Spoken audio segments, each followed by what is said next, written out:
Greetings, friends. Jeff Carter here.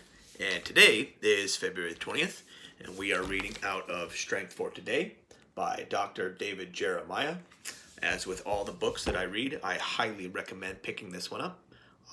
Dr. Jeremiah's organization has hundreds, if not thousands, of resources that are available to you. All you have to do is reach out and contact them.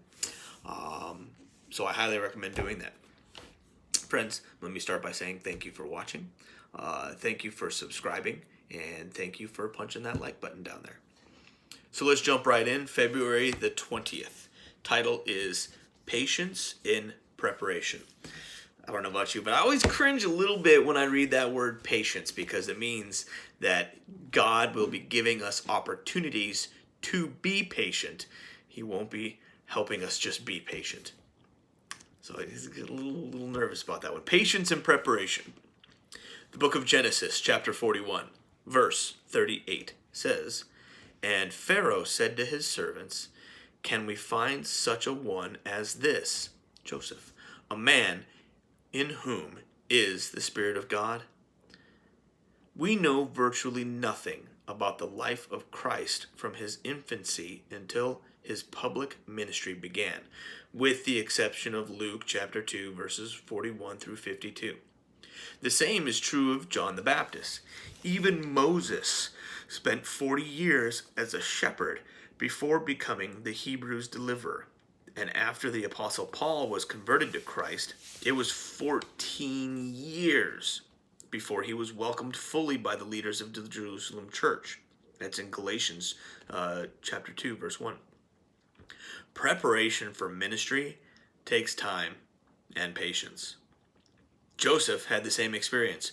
Prior to becoming second in command in Egypt, he was a prideful teenager who was sold into slavery by his brothers. In Egypt, he was thrown into prison based on a false accusation, where he languished for 2 years. But during these times of testing, the Lord was with Joseph. Genesis chapter 39, verses 2 through 3 and verses 21. Finally, God's favor gave him an audience with Pharaoh, and his ministry in Egypt began. Joseph reached maturity on God's perfect timetable. If you want to be used by God in ministry, be faithful where you are. Faithfulness in little things leads to faithfulness in much. Friends, if you're like me, then you don't like to be tested.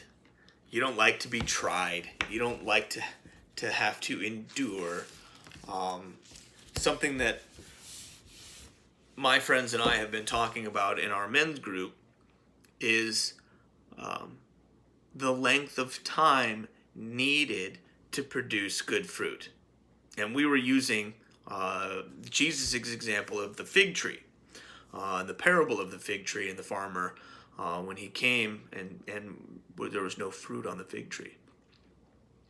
And the question I always pose is how long does a tree take to produce fruit? And the answer is it takes a year. And that's for a fully matured tree. It takes a year. It takes time. It takes nutrients in the soil.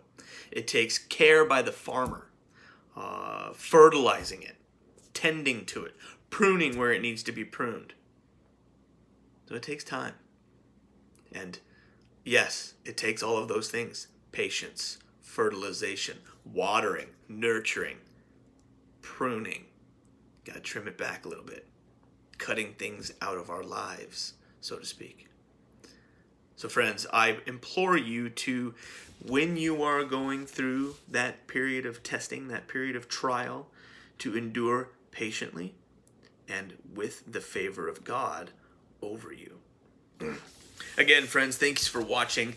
Thank you for subscribing. Make sure to punch that like button down there. And as always, may God bless you. May God keep you.